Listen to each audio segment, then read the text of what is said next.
Good morning, student. Today we start page number 14. Although earthquake cannot be predicted, the impact can certainly be minimized if we are prepared beforehand.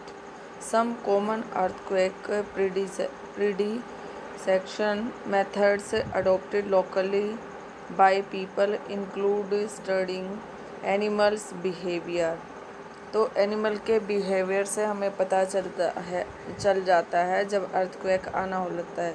जैसे जो peacock है वो बहुत ज़ोर ज़ोर से आवाज़ें करना शुरू कर देता है, जो डॉगीज़ हैं वो भौंकना शुरू कर देते हैं। ठीक है बेटा।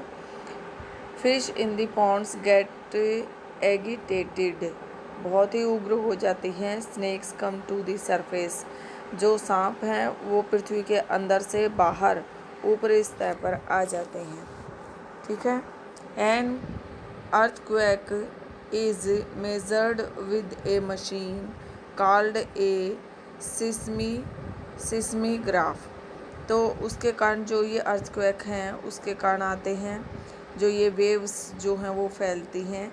दी magnitude of the earthquake is measured on the Richter scale, Richter पैमाने पर इसको मापा जाता है। एन अर्थक्वेक ऑफ 2.0 और less can be felt only a little. अगर 2.0 का अर्थक्वेक है, रिएक्टर पैमाने का अर्थक्वेक है, तो वो एक सामान्य जो है अर्थक्वेक होता है। An earthquake over 5.0 can causes damage from things falling. अगर 5.0 डिग्री से ऊपर के रिएक्टर पैमाने का अर्थक्वेक होता है तो ये बहुत ज़्यादा नुकसान पहुंचाता है। 6.0 और higher magnitude is considered very strong and 7.0 is classified as a major earthquake. अगर 6 और 7 से ऊपर का अर्थक्वेक होता है तो ये एक मेजर अर्थक्वेक होता है, जिससे काफ़ी भारी नुकसान होता है। ज़मीन अंदर की तरफ धंस जाती है और ज़मीन जो बिल्डिंग्स हैं वो ज़मीन के अंदर धंस जाती हैं। ठीक है। तो इस तरह से आपका ये जो एक्टिविटी है वो होती है। तो यहाँ एक एक्टिविटी दी गई है, आपकी स्क्रीन पे आप देख सकते हैं।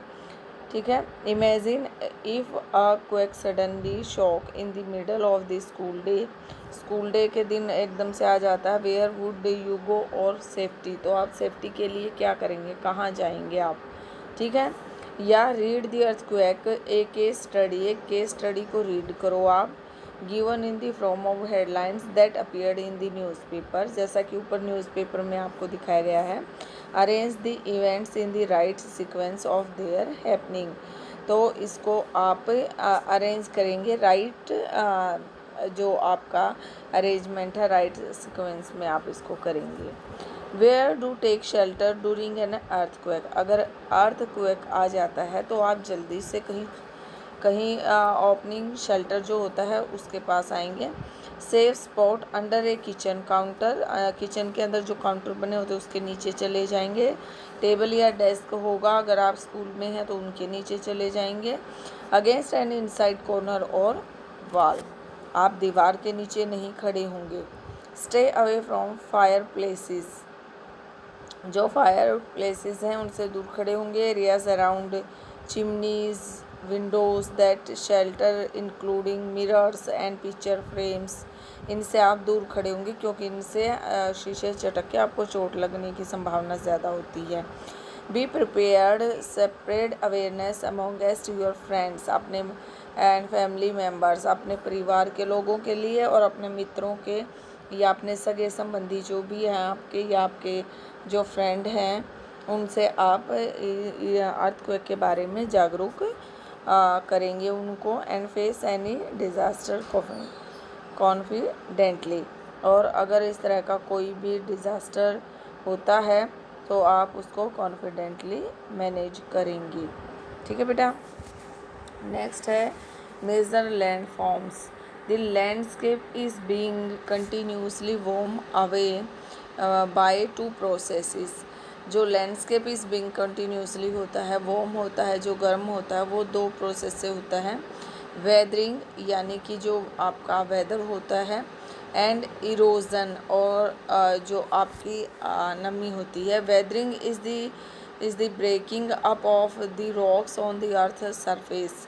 तो ये रॉक्स के अंदर होता है जो अर्थ की सरफेस होती है। Erosion is the wearing away of the landscape by different agents like water, पानी से, विंड से एंड आइस से। The eroded material is carried away और transported by water, wind etcetera.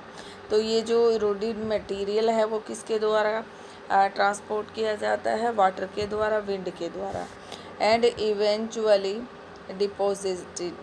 This process of erosion and deposition create different landform on the surface of the earth. तो ये different तरह की जो आपकी लैंडफॉर्म्स हैं उसके लिए आपकी सरफेस पे जो अर्थ की सरफेस होती है उसके ऊपर क्रिएट करने इसी कॉम्पोजिशन से जो है लैंडफॉर्म जो हैं वो क्रिएट होते हैं। वर्क ऑफ ए रिवर, एक जो रिवर है वो क्या काम करती है? दी रनिंग वाटर, जो दौड़ता हुआ पानी होता है, in the river erodes the landscape, वो ज़मीन को जहाँ जहाँ से जाता है वो कटाव करता हुआ चलता है। When the river tumbles at a steep angle over very hard rocks, ऊपर से एकदम से पानी नीचे की तरफ गिरता है तो वो बहुत हार्ड रॉक्स होती हैं। और डाउन ए स्टीप वैली, और एक स्टीप वैली के अंदर जो वो ऊपर से आता हुआ गिर जाता है, side in form of waterfall. इसको आप वाटरफॉल बोलते हैं। आपने देखा ना ऊंची ऊंची पहाड़ियों से जो पानी है वो नीचे वैली में गिर रहा होता है, ठीक है, तो उसको आप वाटरफॉल बोलते हैं, झरने बोलते हैं जिसको, ठीक है। As the river enter the plain, अगर रिवर प्लेन एरिया में इंटर कर रही है, it twist and turn forming large bends known as meanders. तो ये मेंडर्स जो है वो बनाती है due to continuous erosion and deposition along the sides of the meander. The end of the meander loop come closer and closer. जो लूप है वो बहुत ही नज़दीक आती जाती है। In due course of time the meander loop cuts off from the river and forms a cut off lake. और जहाँ पर भी ये मेंडर्स आते हैं वहाँ पर क्या होता है? रिवर दो साइडों में कट हो जाती है या एक लेक का निर्माण कर लेती है। Also call an oxbow lake. What is the meaning of oxbow lake? तो ये कैसे बनती है? Loop cuts off from the river and forms a cut off lake, also called an oxbow lake. At times the rivers overflow its banks. This leads of the flooding of the neighboring areas.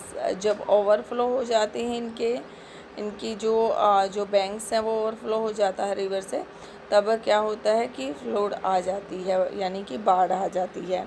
As it's flood it deposit layer of fine soil, और ये जो fine ऊपर की जो पतली soil की परत होती है उसको बहा ले जाती है। And other material called sediments along it's banks, और इसके किनारों पर और भी बहुत जो अदर मटेरियल होता है वो आ जाता है। This leads of formation of a flat fertile flood plains. तो जैसे कि गंगा के मैदान है वो बहुत ही उपजाऊ होता है, बहुत ही फर्टाइल होता है। The raised banks are called levees. As the river approaches the sea में मिल जाती है, the speed of the flowing water decreases and the river began to break up into a number of streams called distributaries. The river becomes so slow that it begins to deposit its load. Each distributary forms its own mouth. The collection of sediments from all the mouths forms a delta. तो उसको क्या बोलते हैं आप? Delta बोलते हैं। गंगा और Brahmaputra river कौन से डेल्टा का? Which delta form in Ganga and Brahmaputra river in Sundarban delta, ठीक है। तो कौन सी जो रिवर्स हैं वो हैं Ganga and Brahmaputra, forms a delta, Sundarban delta. Okay beta, thank you, have a nice day.